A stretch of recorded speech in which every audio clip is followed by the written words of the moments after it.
El contenido audiovisual que se verá a continuación puede llegar a no ser recomendado para todos los públicos. Este es un trabajo de ficción. Los personajes, lugares, organismos, sucesos, etc. son ficticios. Se recomienda la discreción del usuario. Año 5610 después de Cristo. El Congreso Mundial aún tenía en proceso la solicitud para experimentar con el espécimen apodado Diva. Tal parecía que estaban esperando una nueva reforma judicial, la cual protegía a los especímenes transgénicos de ser usados como objeto de experimentación. En los últimos años, con el avance de la ingeniería genética, se iniciaron una serie de interminables debates, los cuales desembocaron en protestas y campañas de apoyo a los seres transgénicos para la validación de sus derechos individuales. Pero esto se convirtió rápidamente en un debate filosófico ante las siguientes preguntas. ¿Por qué demostrar empatía ante un espécimen antinatural que no cumple ningún rol en el equilibrio natural del planeta? ¿Por qué validar los derechos de especímenes artificiales cuyo único propósito de existir es satisfacer las necesidades humanas? Los especímenes transgénicos han demostrado ser de gran ayuda para solucionar múltiples problemas. Entonces, ¿por qué obstruir el progreso humano solo para beneficiar a unos insignificantes conejillos de indias? A tan solo una semana de la reforma legislativa que haría valer los derechos de los seres transgénicos, los 3 países sede del Congreso Mundial recibieron un golpe de Estado por parte de las naciones opositoras. La experimentación con Diva comenzó de inmediato. Año 5615 después de Cristo. Finalmente se pudo llevar a cabo la inseminación artificial del espécimen conocido como Diva. La criatura distaba bastante físicamente del espécimen conocido como Adán. Su aspecto era más parecido a las criaturas abisales de las fosas de las Marianas. Era enorme, rebasaba los 3 metros de altura. Era jorobada, pues su enorme cabeza no le permitía erguirse adecuadamente. Carecía de pies, y en su cuerpo se marcaban una serie de estructuras de aspecto biomecánico que a simple vista carecían de propósito. Tenía un enorme tórax adherido a su columna vertebral, similar al de las abejas. No necesitaba comer, su metabolismo era perfecto, podía sobrevivir tan solo de las pequeñas impurezas del aire, sacaba energía de la luz, de cualquier luz. Su cuerpo era extremadamente resistente, pero en el caso de que fuera herida, podía regenerarse sin problemas. Pero la mejor parte de todo era que carecía de conciencia, lo cual solo facilitaba las cosas. Era la máquina de producción biológica perfecta. Ella daría luz a la nueva era de la humanidad. Año 6620 después de Cristo.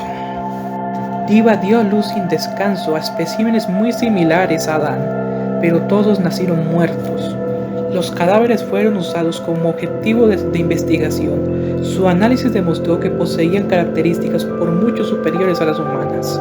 Si estas criaturas estuvieran vivas, podrían fácilmente superar la velocidad de un auto, la fuerza de un bulldozer, la agilidad de una mosca y la capacidad de procesamiento de una supercomputadora. Estos monstruos tendrían la capacidad de ser los dioses del nuevo mundo. No veo por qué no te interesa esto. Le estamos haciendo la autopsia a un dios, dijo la doctora a cargo del análisis de los vástagos de Diva. Sobre la mesa había uno de estos seres con el abdomen abierto, y sentada en una silla al lado de la puerta del ala quirúrgica estaba la doctora y directora en jefe del Instituto de Bioingeniería que estaba a cargo de Diva. ¿Alguna vez has escuchado acerca de la teoría del huevo?, preguntó la directora mientras chateaba despreocupada en su celular. No, ¿de qué se trata?, respondió la doctora mientras continuaba con la autopsia. Es una teoría de internet. En resumen, todos los seres vivientes en este mundo somos solo la reencarnación de una persona, y en realidad solo existe una sola alma la cual ha vivido simultáneamente todas las vidas, respondió la directora. También hay otra teoría muy similar, se llama la manzana en la caja en un viaje infinito. En resumen, si dejas una manzana en una caja, durante una cantidad indeterminada de años, la manzana, al pasar por diferentes procesos químicos y físicos, terminará convirtiéndose en cada uno de los materiales y estados de la materia existentes, pasando desde simples rocas hasta estrellas, para finalmente empezar a repetir estados y volver a ser una manzana. En teoría, cualquier cosa podría estar dentro de la caja, incluso nosotras o nuestro planeta. No entiendo a qué quieres llegar, respondió la doctora. Solo piénsalo, así es como pudo haber nacido Dios. Imaginemos por un momento que Dios nació como un simple guijarro flotando a la deriva en el vacío. Ahora imaginemos que ese guijarro ya pasó por todos y cada uno de los estados posibles. Eso no prueba la existencia de Dios, interrumpió la doctora que hacía la autopsia.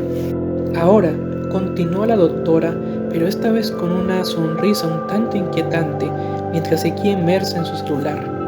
Imagina que existe un objeto hipotético, el cual es capaz de estar en todas partes al mismo tiempo y además es capaz de tener conciencia de su propia existencia.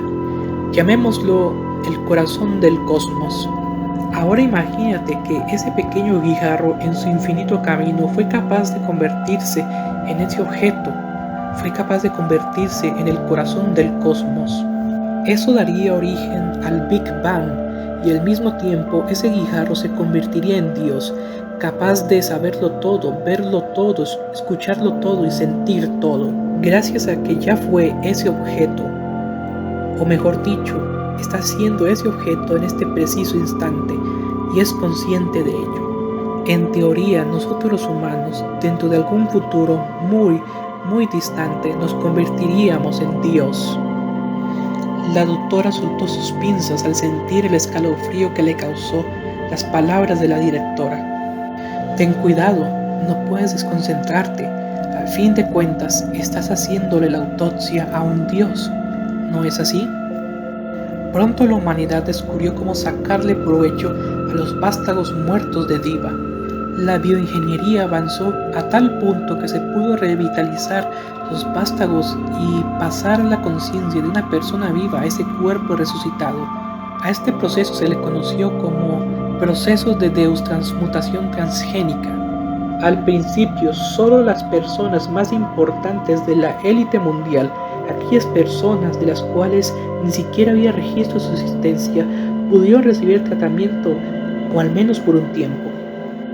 Del 6640 y 6650 empezó una nueva guerra fría internacional entre el partido For People International, que buscaba revelar al público el tratamiento de deutransmutación, y el partido opositor Unconditional Move.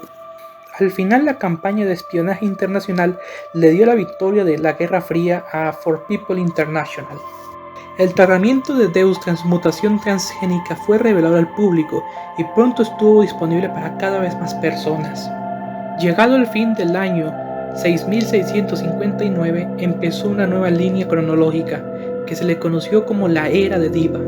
Este periodo se caracterizó por la normalización del proceso de deutransmutación transgénica. Ahora era normal ver caminando por la calle a personas cuyos cuerpos eran variantes del espécimen Adán. Con el tiempo, las diferencias entre los grupos opositores del tratamiento y los ahora llamados renacidos fueron escalando, dando lugar a guerras civiles que parecían interminables. A la humanidad le resultaba difícil asimilar los cambios, el progreso y sobre todo las diferencias ideológicas. Año 3000, después de Diva. Gracias al enorme poder que concedían las mejoras del tratamiento de deutransmutación, la balanza se había inclinado a favor de los renacidos.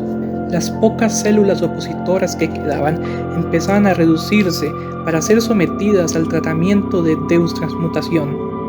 La pregunta aquí era, ¿por qué el partido For People International estaba tan empeñado en convertir el planeta en una sociedad de superhumanos?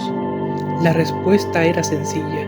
Ellos querían llevar a la humanidad al siguiente nivel en la escala evolutiva, y este tan solo era el primer paso. Año 3050, después de Diva. Los adeptos al Partido for People International estaban en una incursión en Oriente para eliminar la última célula opositora. El ambiente era hostil. El cielo estaba teñido con la luz anaranjada de los incendios provocados por los constantes bombardeos. Se escuchaban gritos, sirenas y ráfagas de proyectiles. Entre toda esa conmoción, ocultos en los restos de un edificio, había una niña orando por misericordia. A su lado había un renacido que se había unido a la célula opositora. «¿Qué es lo que susurras?», le preguntó el renacido a la niña.